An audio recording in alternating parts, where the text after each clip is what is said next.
आओ जाने अपने गौरवशाली अतीत को। इस पर हम वीडियो की एक सीरीज़ बना रहे हैं, जिस पर आज हम आदि गुरु शंकराचार्य के बारे में चर्चा करेंगे।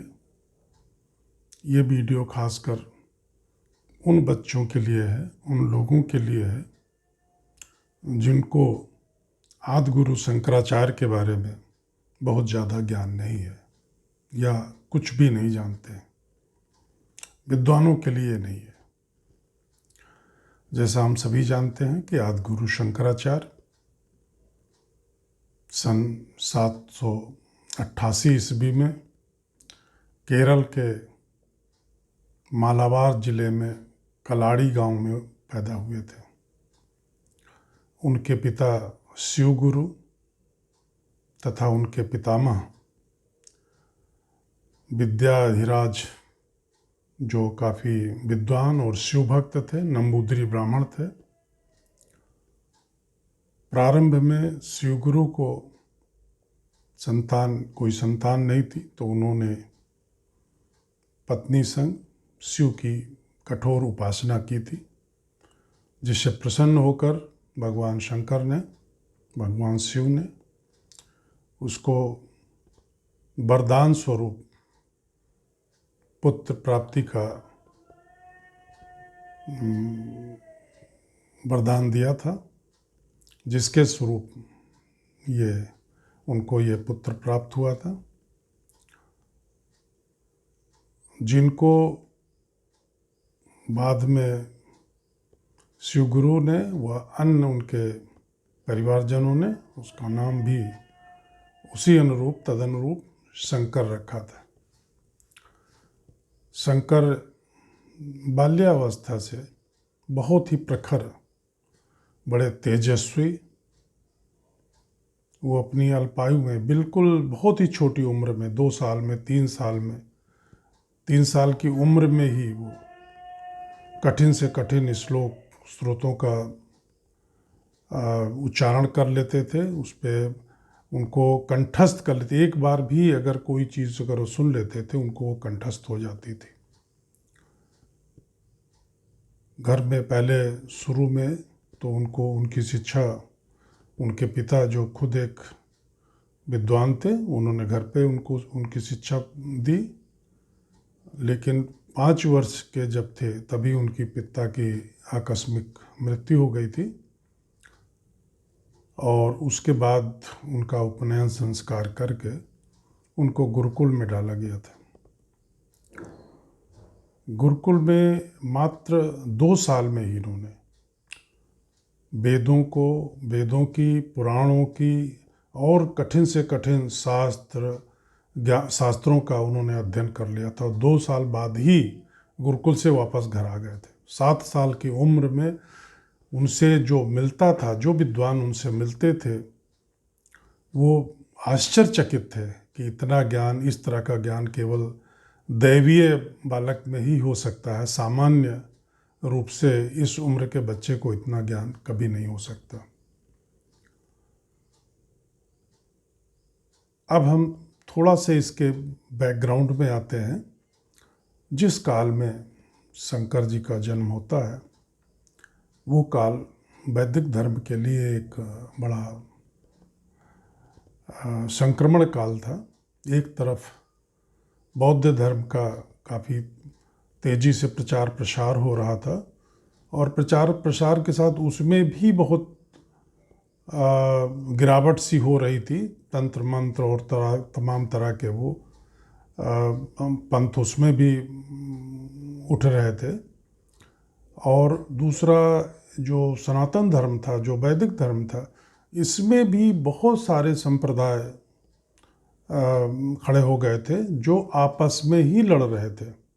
एक तरह से जो भारतवर्ष था, भारत देश था, जो एक आध्यात्मिक ऋषियों, मुनियों, तपस्वियों और हमारा एक अतीत गौरवशाली उसका इतिहास था, गौरवशाली परंपराओं का, ऋषियों मुनियों का, उसमें बड़ी गिरावट सी हो रही थी। और उस समय कालखंड में जो लोग थे वो ये मानते थे कि जैसा गीता में श्री कृष्ण जी ने कहा है कि यदा यदा हि धर्मस्य ग्लानिर्भवत भारत अभ्युत्थानं धर्मस्य तदात्मानं सृजाम्यहम् परित्राणाय साधूनां विनाशाय च दुष्कृतां धर्म संस्थापनार्थाय संभवामि युगे युगे।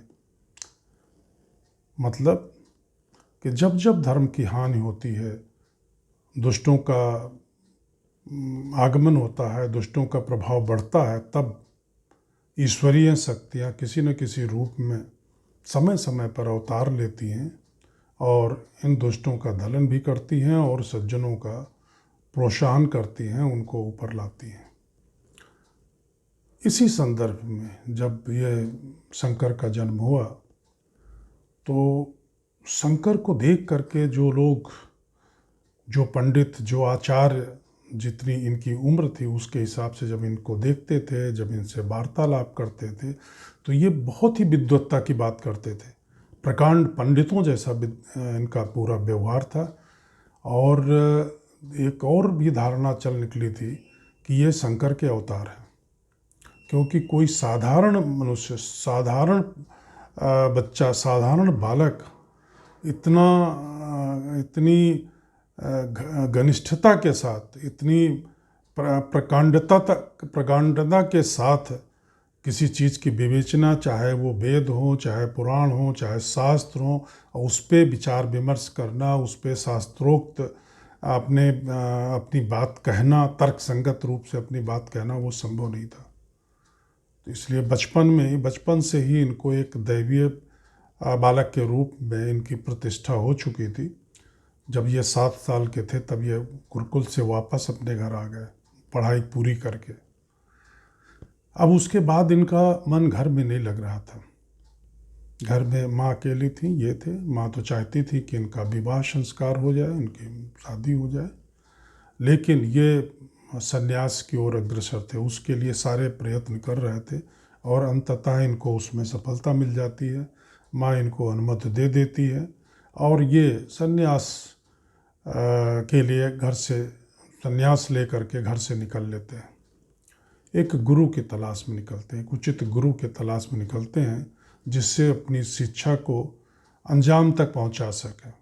और उस समय आचार्य गोविंद पाद का बड़ा नाम था और उनसे मिलने के लिए ये पैदल चल देते हैं और बाद में उनसे उज्जैन के पास ओंकारेश्वर में, जहाँ पे ये उस समय स्थित थे, जहाँ पे इनका आश्रम था, जहाँ पे तपस्या कर रहे थे आचार्य गोविंद पाद जी, वहाँ ये मुलाकात उनसे करते हैं। और उनके गोविंद पाद जी की भी किसी को शिष्य बनाना इतना आसान नहीं होता था, उसकी कड़ी परीक्षा लेते थे। और इनकी कड़ी परीक्षा के बाद इनको जब ये पाया कि हाँ, ये हमारे गुरु, हमारे शिष्य बनने के लायक हैं, मैं इनका गुरु बनने के उसमें हूँ, तभी उनको उसकी अनुमति दी और उनको अपना शिष्य बनाया। आचार्य गोविंद पाद से इन्होंने जो बहुत सारे जो कठिन शास्त्रों की कठिन व्याख्या का अध्ययन किया और जो तत्व ज्ञान होता है उस तत्व ज्ञान में बड़ी गंभीरता, गुणता के साथ में उसमें महारत हासिल की। और यहाँ पर ये अपनी पूरी शिक्षा पूरी करके और गोविंद पाद जी ने इनको आचार्य की एक तरह से डिग्री प्रदान की और इनका नाम कर दिया शंकराचार्य।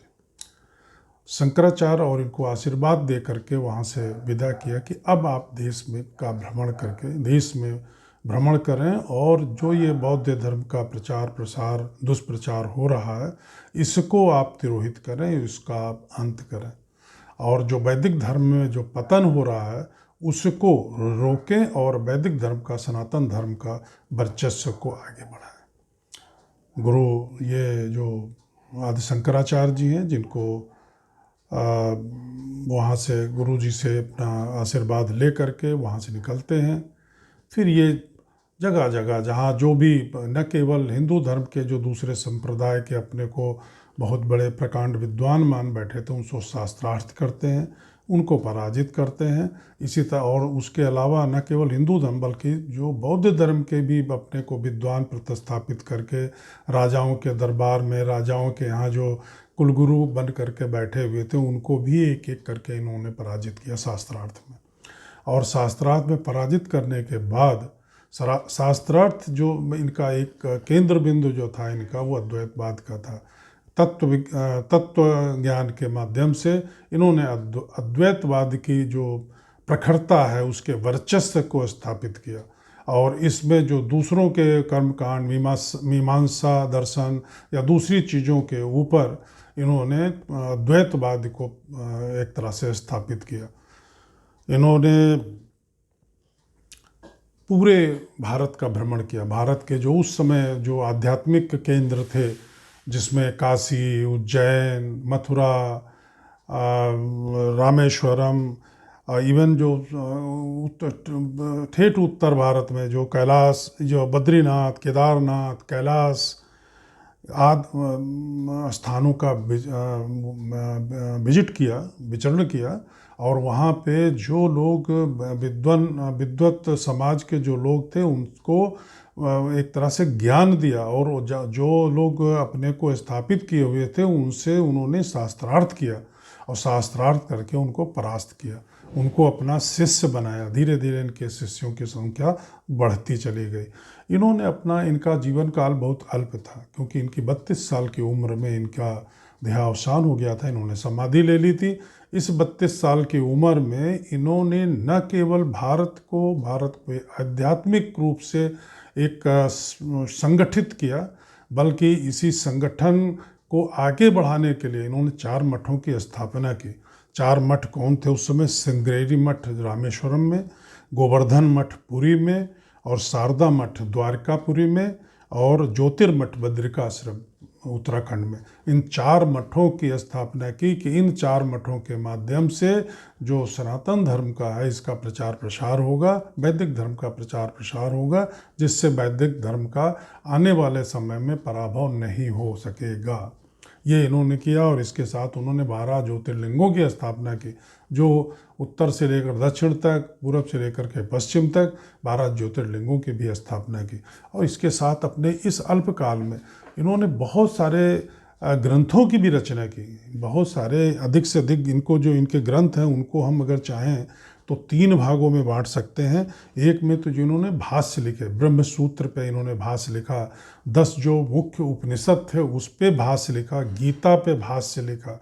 उसके अलावा इन्होंने कुछ प्रकरण ग्रंथ भी, बहुत महत्वपूर्ण प्रकरण जो अद्वैतवाद इन्होंने प्रतिपादित किया था, जिसकी सर्वोच्चता पूरे देश में इन्होंने प्रतिपादित की थी, उस अद्वैतवाद के लिए प्रकरण ग्रंथ इन्होंने जो लिखे थे उसमें विवेक चूड़ामणि, पंचदशी, आत्मबोध, दृक्दश विवेक, तत्वबोध, वेदांत सार, साधना पंचकम आदि जो थे ये प्रकरण ग्रंथ इन्होंने लिखे थे। उसके अलावा इन्होंने बहुत सारे मूल स्रोत जो किए थे जो आज तक वो अमर हैं। उन पे जो उनकी अमरता, उनकी जो सामयिकता, वो एक तरह से काल से, समय से भी आगे के थे और आज भी उनको माना जाता, जिसमें हम कह लें जिसे भज गोविंदम और ये निर्वाण खटकम, कृष्ण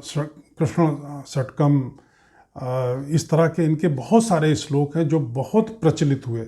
और इसका प्रचलन से आप ये समझ लें कि जिसे मोह मुदगर में भज गोविंदम, इसमें तो ये एक अमर कृति है। इसको सभी लोग, पहले तो इसका नियमित रूप से पठन पाठन होता था जब संस्कृत का इतना पराभव नहीं हुआ था। बाद में मुगल काल में, मुगल पीरियड में धीरे धीरे करके संस्कृत का और भारतीय जो हमारा ज्ञान था, विज्ञान था, उसका जो पराभव काल आया तो उसमें इसका वो हुआ नहीं। उससे पहले तो इसका बाकायदा लोग जो है उसका नियमित रूप से इसका पठन पाठन करते रहे हैं।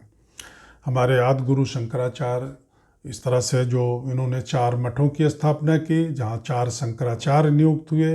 वो शंकराचार्य आज भी हिंदू समाज के सर्वोपर धार्मिक एक तरह से धार्मिक नेता के रूप में उनकी मान्यता है। आज सभी हिंदू जो हैं उनको पूरा एक तरह से वो उनको सम्मान देते हैं, उनको अपना धार्मिक गुरु मानते हैं और उनमें एक तरह से ईश्वरीय शक्तियों को देखते हैं। ईश्वरीय, उनको एक ईश्वरीय शक्ति के दैवीय रूप में उनको देखा जाता है। आज भी उनकी मान्यता है। आज जब हम पीछे मुड़ करके देखते हैं कि जिस तरह से आदि गुरु शंकराचार्य ने अपनी इतनी कम उम्र में और इतने बड़े बड़े कार्य किए, उन्होंने मठों की स्थापना की, ज्योतिर्लिंगों की स्थापना, 12 ज्योतिर्लिंगों की स्थापना की और पूरे भारत भूमि को एक सूत्र में बांधने का काम किया। वो अपने आप में अद्भुत है। वो बगैर ईश्वरीय संकल्पना के संभव नहीं है। इसीलिए उनको हम आज भी ज़्यादातर हिंदू उनको एक अवतारी पुरुष मानते हैं, शंकर के अवतार मानते हैं और वो एक तरह से हिंदू जनमानस में एक अमर रूप में है। उनको अमर माना जाता है। आज भी उनकी केदारनाथ में अभी कुछ समय पहले मोदी जी ने उनकी एक मूर्ति की स्थापना वहाँ पे की है। उनके कई जगहों पे उनकी मूर्तियाँ लगाई गई हैं, जिससे कि लोग उनको आज भी उसी रूप में जानते हैं, उसी रूप में आनते हैं। अब समय आ गया है कि हम अपनी युवा पीढ़ी को, हमारे जो बच्चे हैं उनको भी इस बारे में जानकारी दें और उनको जागरूक करें कि हमारे किन किन ऋषियों ने किन किन कामों को अंजाम दिया, जिससे कि हम आज यहाँ पे इस मुकाम तक हैं, इस मुकाम पर हैं। धन्यवाद।